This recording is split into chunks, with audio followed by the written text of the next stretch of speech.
এই যে আজ যত পৃথিবীতে তাফসীর দেখেন, এই সমস্ত তাফসীরের যিনি লেখক ইমাম আবু হানিফার ছাত্রর ছাত্র, ইমাম হানিফার ছাত্রর ছাত্র।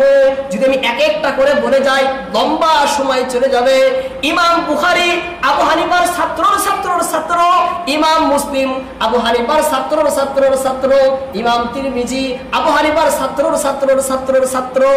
এইভাবে যত হাদিস শাস্ত্র গ্রহণযোগ্য সমস্ত হাদিস শাস্ত্র লেখক ইমাম আবু হানিফার কোনো না কোনো সূত্রে গিয়ে ছাত্র, কোনো না কোনো সূত্রে গিয়ে ছাত্র অবশ্যই হবেন। এইভাবে গোটা পৃথিবীর সামনে ইমাম আবু হানিফা বিশিষ্ট উলামায়ে কেরাম 40 জনকে নিয়ে উম্মতের সামনে এই ব্যাখ্যাকে পেশ করেছেন সঠিক বিধিবিধান এইভাবে তুলে ধরেছেন। সেখানে আর কোনো বাড়ানোর, আর কোনো কমানোর আর কোনো প্রয়োজন নেই। কার কেমন পর্যন্ত এই বিধান চলবে সেখানে আর কোনো গবেষণার কোনো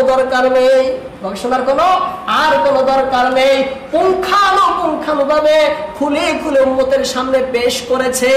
হ্যাঁ, কিছুগুলো মাসলা মাসাইল জগতের সাথে সম্পৃক্ত, সময়ের সাথে সম্পৃক্ত, কিছুগুলো মাসলাইল সময়ের সাথে সম্পৃক্ত। ওই সমস্ত মাসলার জন্য নিখুঁত উসুল এবং সূত্রমালা দিয়ে গেছেন, যাতে কিয়ামত পর্যন্ত যত উলামা আলিম আসবেন, মুফতি মুহাদ্দিস আসবেন, তারা সেই উসুলকে সামনে রেখে সেই সমস্ত মাসলা মাসাইল গুলো তারা হল করে, মীমাংসায় সমাধান করে। হ্যাঁ, এই জন্য আর একা একা সমাধান করতে পারবে না, তারও নিয়ম রয়েছে।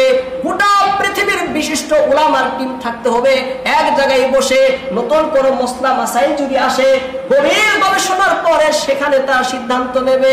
একা সিদ্ধান্ত নিলেও সেটা গ্রহণযোগ্য হবে না।